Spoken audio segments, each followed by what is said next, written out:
berada di awal daripada bulan Syawal. Syawal itu artinya peningkatan. Mudah-mudahan setelah Ramadan kita masuk di bulan Syawal, kualitas ibadah kita semakin lama semakin meningkat, ketakwaan kita semakin lama semakin dekat kepada Allah Subhanahu wa taala. Amin ya rabbal alamin.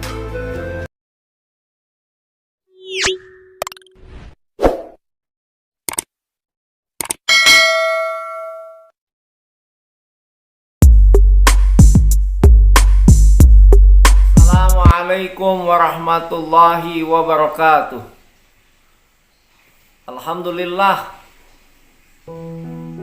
Alhamdulillahi wahdah, sadaqa wa'dah, wa nasara 'abdah, wa a'azza jundah, wa hazamal ahzaba wahdah. Asyhadu an la ilaha illallah wahdahu la syarikalah, wa asyhadu anna sayyidana Muhammadan abduhu wa rasuluh la nabiyya ba'dah. Allahumma salli wa sallim wa barik ala sayyidina Muhammadin wa ala alihi wa ashabihi yaumal qiyamah, amma ba'd. Fa ya ibadallah, ittaqullaha haqqa tuqatih wa la tamutunna illa wa antum muslimun. Jamaah, saudara-saudaraku, sahabat-sahabatku dimanapun Anda berada, kami mengucapkan minal aidin wal faidin wal makbulin, qul amin wa antum ya khair. Semoga dalam keberkahan, dalam ampunan Allah Subhanahu wa taala, keluar dari Ramadan ini kita termasuk kayaumin waladathu ummuh, seperti bayi yang baru dilahirkan dari rahim ibunya, yang bersih, putih dan suci, tanpa ada noda dan dosa yang tertinggal sedikit pun. Amin ya rabbal alamin. Saudara sekalian, kita telah berada di awal daripada bulan Syawal. Syawal itu artinya peningkatan. Mudah-mudahan setelah Ramadan kita masuk di bulan Syawal, kualitas ibadah kita semakin lama semakin meningkat, ketakwaan kita semakin lama semakin dekat kepada Allah Subhanahu wa taala. Amin ya rabbal alamin. Di bulan Syawal sudah menjadi satu buah kebiasaan, menjadi satu tradisi bahwa di bulan ini di Indonesia khususnya diadakan kegiatan halal bihalal. Artinya menjalin tali ukhuwah, menjalin tali silaturahim. Di mana-mana diadakan kegiatan halal bihalal. Keluarga besar Abdullah bin Sanusi misalnya, keluarga besar Kong Haji Abdul Muthalib bin Haji Entong, keluarga besar Bapak Kiai Mazuki bin Haji Kaum, dan lain sebagainya. Ini adalah satu hal yang biasa dan sudah menjadi tradisi puluhan tahun yang lalu, yang digembar-gemborkan di zamannya Bung Karno. Nah, halal bihalal ini di dalamnya diadakan kegiatan, kemudian berkumpul. Kalau orang-orang Betawi atau orang-orang Islam biasanya mengumpulkan orang, kemudian diadakan zikir dan tahlil terlebih dahulu, kemudian doa untuk keluarga yang telah meninggal dunia, kita kirimkan doa. Biasanya juga diawali dengan baca surah Yasin.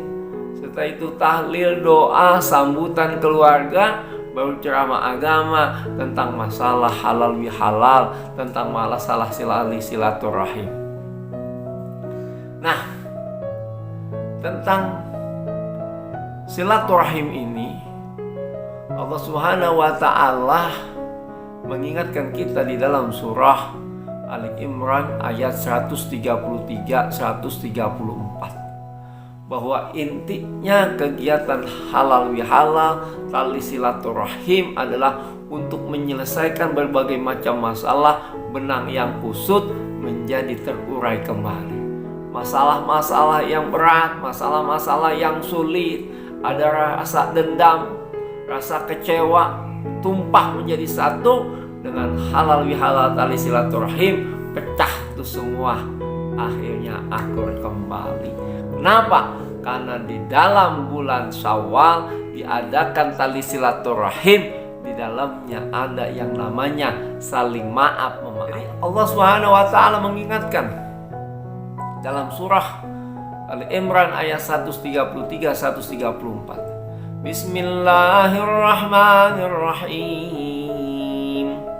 Wasari'u ila maghfiratin min rabbikum wa jannatin arduhas samawati wal ard u'iddat lil muttaqin alladzina yunfiquna fis sarra'i wad dharra'i wal kadhiminal ghaidh wal 'afina 'anil nas wallahu yuhibbul muhsinin. Allah Subhanahu wa taala menjelaskan, segeralah kamu kepada ampunan Tuhanmu dengan surga yang luasnya seluas langit dan bumi. U'iddat lil muttaqin, yang Allah peruntukkan untuk manusia yang bertakwa. Siapa manusia yang bertakwa? Alladzina yunfiquna bis-sarra'i wad-dharra. Jadi orang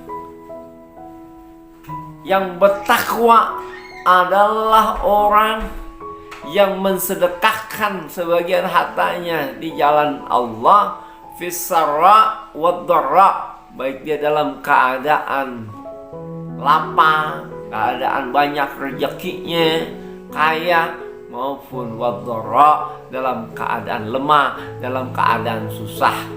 Kalau susah aja dia masih mau ikut bersedekah, mau ikut berinfak, walaupun hanya sekedar saja, tapi ada keniatan yang tinggi dalam dirinya.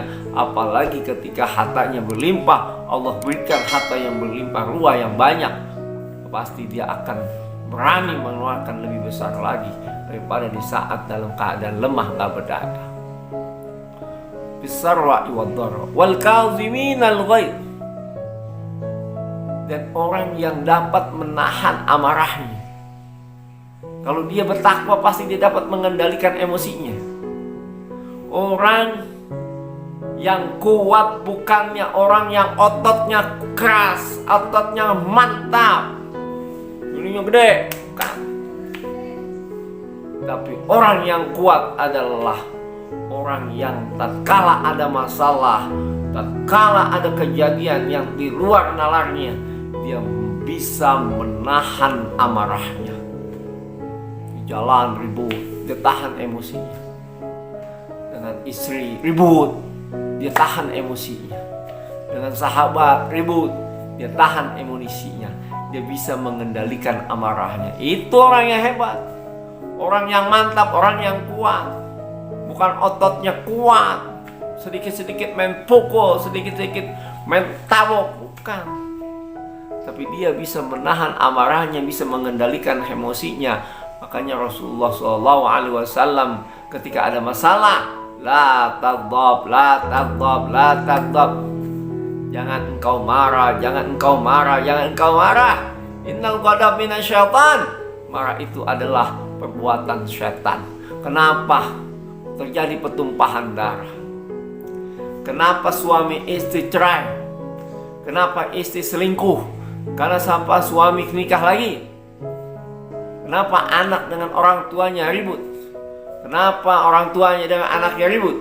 Kenapa tetangga dengan tetangga ribut? Karena masing-masing tidak bisa mengendalikan amarahnya, tidak bisa mengendalikan emosinya. Sehingga ketika yang satu emosi, dia emosi, ribut, berantem. Makanya kalau kita lihat di jalan, berapa banyak orang nyerempet masalah kecil, masing-masing gak bisa mengendalikan emosinya, dia tembak tuh. Dia punya senjata, dia tembak langsung. Dia punya celurit, dicelurit tuh orang. Apalagi anak SMA tawuran, kita bingung. Masing-masing membawa senjata tajam, dia celurit itu perutnya. sampai keluar ucusnya. Na'udzubillah tsumma na'udzubillah. Kemudian Allah Subhanahu wa taala melanjutkan wal 'afina 'anil nas. Orang yang bertakwa, orang yang mau memaafkan kesalahan orang lain. Kalau kita dipukul, kita balas dengan mukul, itu sama. Tapi betapa hebatnya ketika kita dipukul, kita tidak memukul, bahkan kita maafkan orang yang memukul kita. Cakep nggak tuh? Jadi zaman Rasulullah pernah itu emosi sedikit ketika pamannya yang bernama Hamzah dibunuh oleh Hindun. Kemudian Hindun memakan hati Hamzah, pamannya Rasulullah.